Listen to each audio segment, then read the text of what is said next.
Tick, tick, tick, tick, tick, tick, tick, tick, tick, tick, tick, tick, tick.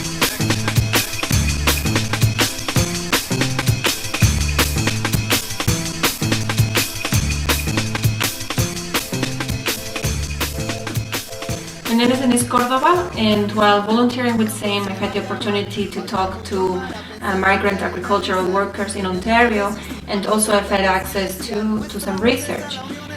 So I think it's really important that SAME is having the Awareness Week against migrant exploitation, especially when it comes to things such as health. Agriculture has a 4 to 7 times higher injury and fatality rate than non-agricultural industries. And migrant workers are often not adequately informed of the dangers of exposure, and nor do they get necessary safety equipment to perform their work. Another issue is pesticide poisoning that often occurs and many times is confused with the flu or with fatigue. What is even worse is that migrant workers are often scared of seeking help when they have health issues or if they have suffered an injury, because of fear of being sent back home and not being able to provide for their families anymore. And unfortunately, this is something that happens quite often, that when migrant workers do get sick or injured, their employees will send them back home. So literally we can say that farm workers are subsidizing our cheap food with their lives and with the well-being of their families. So it is really important that we draw awareness to that and seek ways to better support migrant workers. Tells me, let's go wash the machine, he tells me. Because at 5 p.m. we have to have everything ready to go. You know what, Alfredo?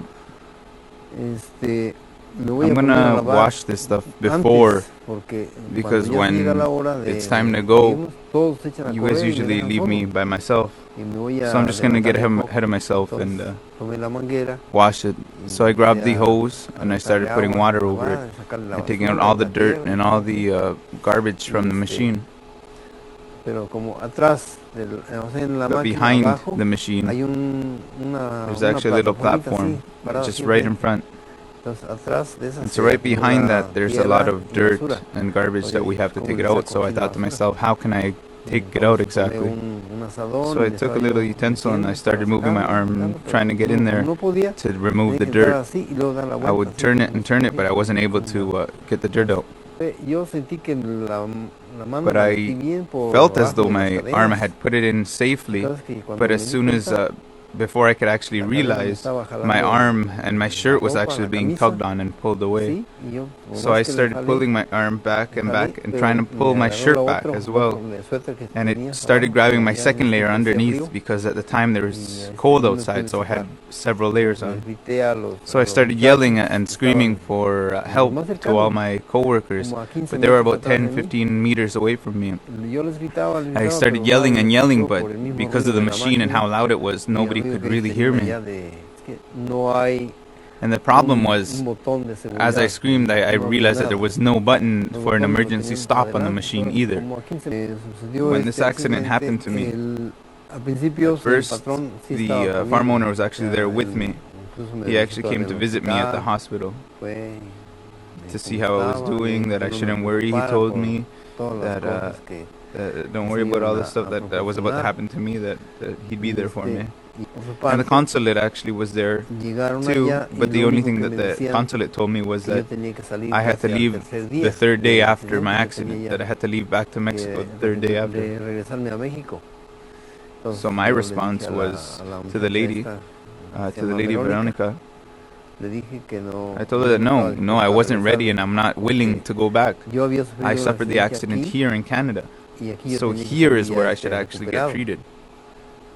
What I was told was, no, this isn't your country. You have to go back to Mexico to get better and to get treated.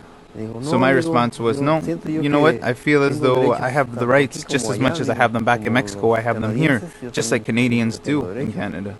Her response was, no, you don't have any response. You have no rights.